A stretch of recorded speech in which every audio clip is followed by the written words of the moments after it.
Mayong adlaw sa tanan ug karon kay rest day man namo Sunday. Kauna-una mig pangaligo diri sa Kingford.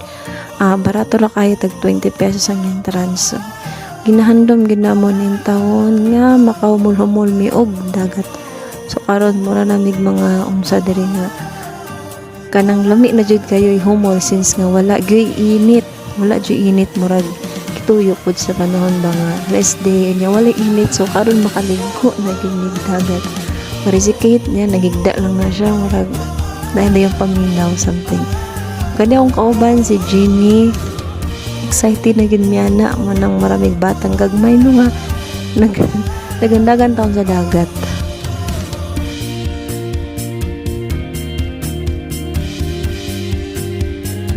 Ug human sa mga pagumol-humol nga dahil dagko naman ang bawod so kani nagkaon na lang pud mi kasi busog-busog pa kay napa may pagkaon nga bilin atay bangos giinit si Jenny okay murag ganahan jud kay siya na balag bukog na lang jud na bilin.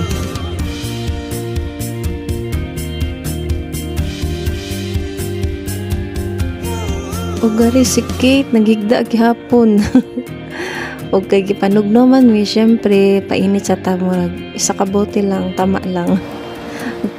Shoutout ko kay Yuyo nga wakauban o kay Melissa kay naay duty. Thank you everyone.